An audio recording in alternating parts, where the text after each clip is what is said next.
So where do you start when you have a program that's about integrating life's passions? Well, you start with why. Why? And that kicks us off for the first speaker tonight, SINEK, in his talk, Start with Why. We assume even we know why we do what we do. But then how do you explain when things don't go as we assume? Or better, how do you explain when others are able to achieve things that seem to defy all of the assumptions? For example, why is Apple so innovative? Year after year after year after year, they're more innovative than all their competition. And yet, they're just a computer company. They're just like everyone else. They have the same access to the same talent, the same agencies, the same consultants, the same media. Then why is it that they seem to have something different? Why is it that Martin Luther King led the civil rights movement? He wasn't the only man who suffered in a pre-civil rights America, and he certainly wasn't the only great orator of the day. Why him? And why is it that the Wright brothers were able to figure out controlled powered manned flight when there were certainly other teams who were better qualified, better funded, and they didn't achieve powered manned flight, and the Wright brothers beat them to it? There's something else at play here. About 3.5 years ago, I made a discovery, and this discovery profoundly changed my view on how I thought the world worked, and it even profoundly changed the way in which I operate in it. As it turns out, there's a pattern. As it turns out, all the great and inspiring leaders and organizations in the world, whether it's Apple or Martin Luther King or the Wright brothers, they all think, act, and communicate the exact same way, and it's the complete opposite to everyone else. All I did was codify it. And it's probably the world's simplest idea. I call it the golden circle.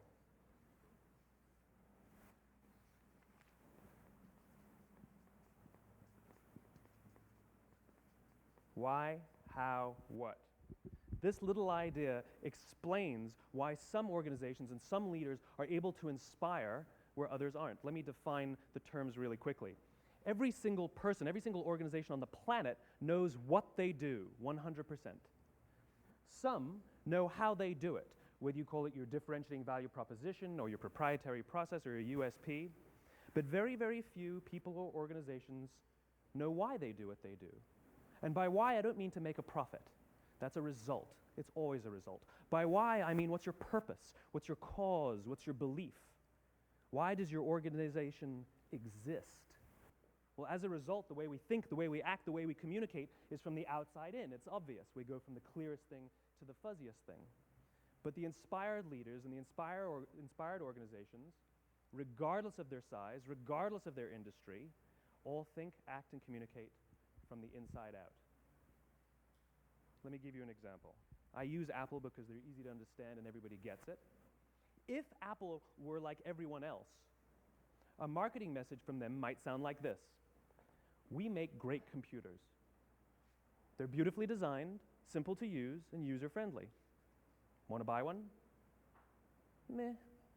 And that's how most of us communicate. That's how most marketing is done, that's how most sales is done, and that's how most of us communicate interpersonally. We say what we do, we say how we're different or how we're better, and we expect some sort of behavior, a purchase, a vote, something like that.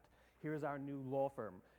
We have the best lawyers with the biggest clients. We always perform for our clients, do business with us. Here's our new car. It gets great gas mileage. It has, leather seats. Buy our car.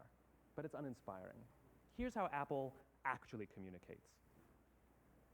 Everything we do, we believe in challenging the status quo. We believe in thinking differently.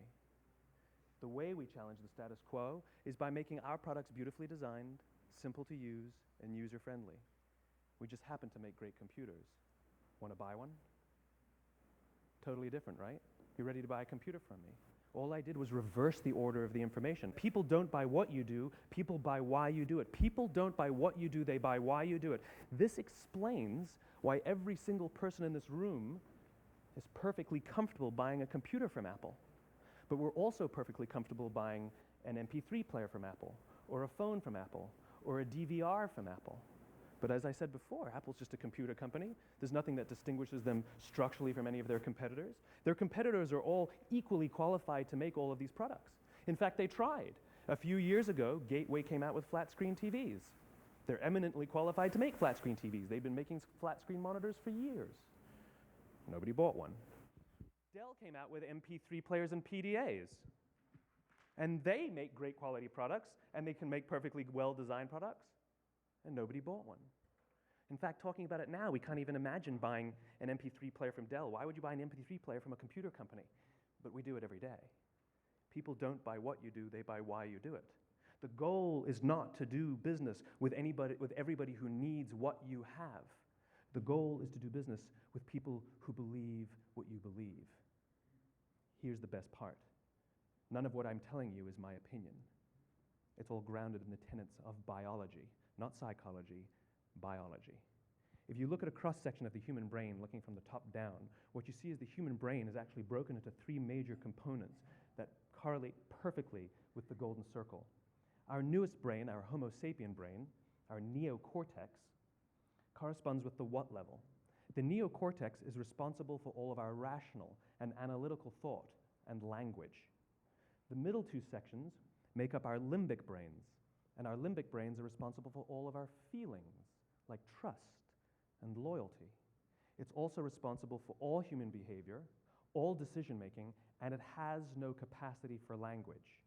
In other words, when we communicate from the outside in, yes, people can understand vast amounts of complicated information like features and benefits and facts and figures.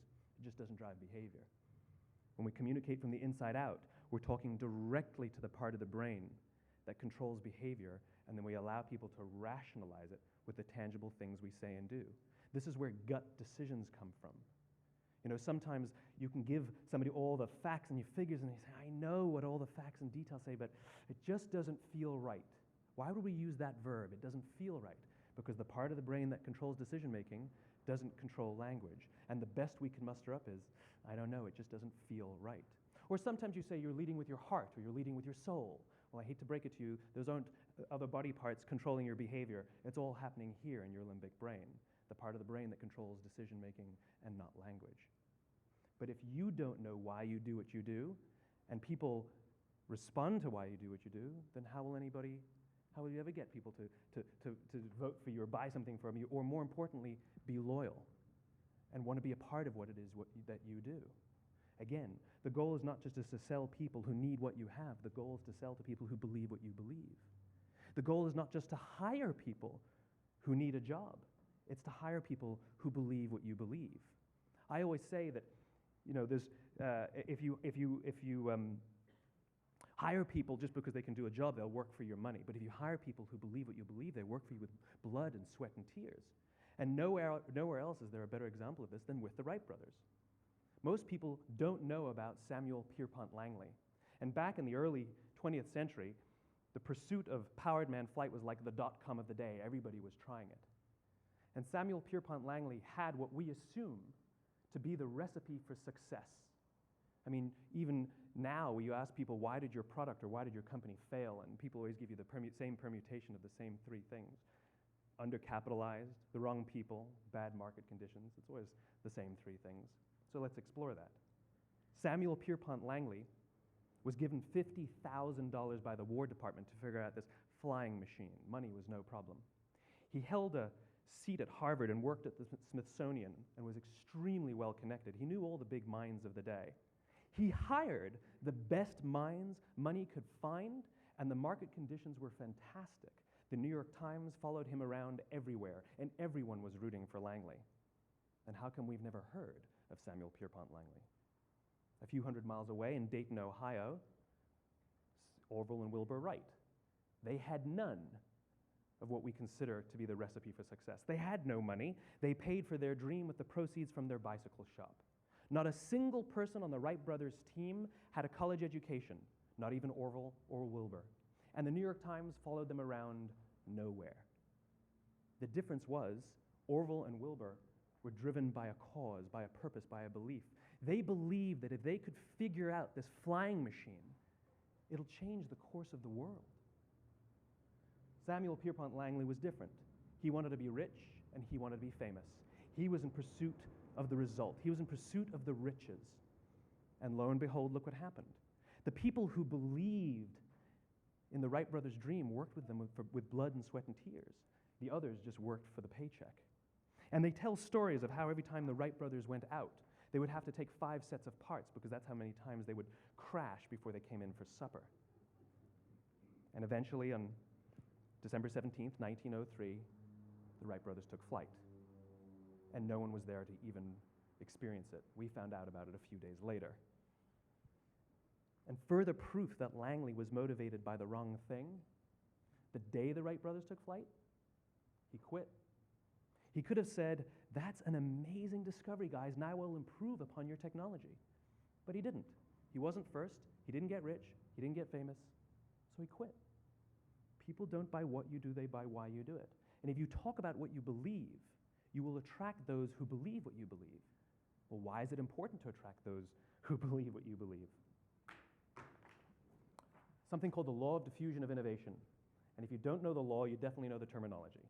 The first 2.5% of our population are our innovators. The next 13.5% of our population are our early adopters. The next 34% are your early majority, your late majority, and your laggards. The only reason these people buy touch-tone phones is because you can't buy rotary phones anymore.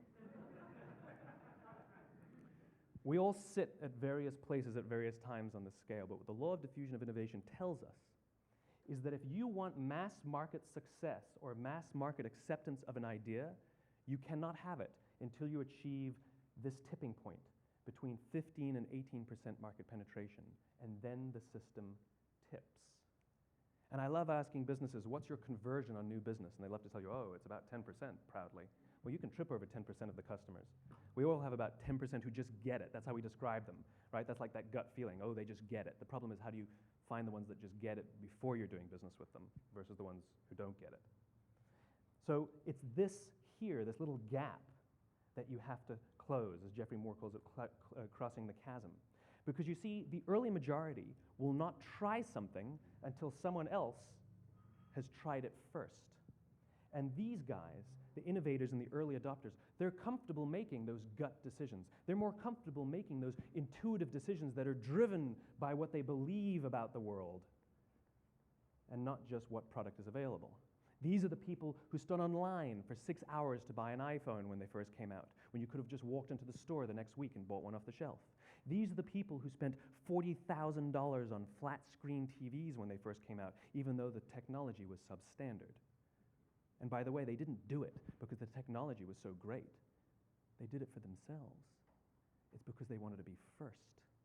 People don't buy what you do, they buy why you do it. And what you do simply proves what you believe. In fact, people will do the things that prove what they believe. The reason that person bought the iPhone in the first 6 hours, or stood in line for 6 hours, was because of what they believed about the world and how they wanted everybody to see them. They were first. People don't buy what you do, they buy why you do it. So let me give you a famous example, a famous failure and a famous success of the law of diffusion of innovation. First, the famous failure. It's a commercial example. As we said before a second ago, the recipe for success is money and the right people and the right marketing conditions, right? You should have success then. Look at TiVo. From the time TiVo came out about 8 or 9 years ago to this current day, they are the single highest quality product on the market. Hands down, there is no dispute. They were extremely well funded. Market conditions were fantastic. I mean, we use TiVo as a verb. I TiVo stuff on my piece of junk Time Warner DVR all the time. But TiVo is a commercial failure. They've never made money. And when they went IPO, their stock was at about $30 or $40 and then plummeted, and it's never traded above 10. In fact, I don't think it's even traded above 6, except for a couple of little spikes. Because you see, when TiVo launched their product, they told us all what they had. They said, we have a product that pauses live TV, skips commercials, rewinds live TV, and memorizes your viewing habits without you even asking. And the cynical majority said, we don't believe you, we don't need it, we don't like it, you're scaring us. What if they had said, if you're the kind of person who likes to have total control over every aspect of your life, boy, do we have a product for you. It pauses live TV, skips commercials, memorizes your viewing habits, etc., etc. People don't buy what you do, they buy why you do it, and what you do simply serves as the proof of what you believe. Now let me give you a successful example of the law of diffusion of innovation. In the summer of 1963, 250,000 people showed up on the Mall in Washington to hear Dr. King speak. They sent out no invitations, and there was no website to check the date. How do you do that? Well, Dr. King wasn't the only man in America who was a great orator. He wasn't the only man in America who suffered in a pre-civil rights America. In fact, some of his ideas were bad, but he had a gift. He didn't go around telling people what needed to change in America. He went around and told people what he believed. I believe, I believe, I believe, he told people. And people who believed what he believed took his cause and they made it their own, and they told people. And some of those people created structures to get the word out to even more people. And lo and behold, 250,000 people showed up on the right day, on the right time to hear him speak. How many of them showed up for him? 0. They showed up for themselves. It's what they believed about America that got them to travel on a bus for 8 hours to stand in the sun in Washington in the middle of August. It's what they believed, and it wasn't about black versus white. 25% of the audience was white. Dr. King believed that there are two types of laws in this world, those that are made by a higher authority and those that are made by man. And not until all the laws that are made by man are consistent with the laws that are made by the higher authority will we live in a just world. It just so happens that the civil rights movement was the perfect thing to help him bring his cause to life. We followed him not for him, but for ourselves. And by the way, he gave the I have a dream speech, not the I have a plan speech. Listen to politicians now with their comprehensive 12-point plans. They're not inspiring anybody. Because there are leaders and there are those who lead. Leaders hold a position of power or authority, but those who lead inspire us. Whether they're individuals or organizations, we follow those who lead not because we have to, but because we want to. We follow those who lead not for them, but for ourselves. And it's those who start with why that have the ability to inspire those around them or find others who inspire them. Thank you very much.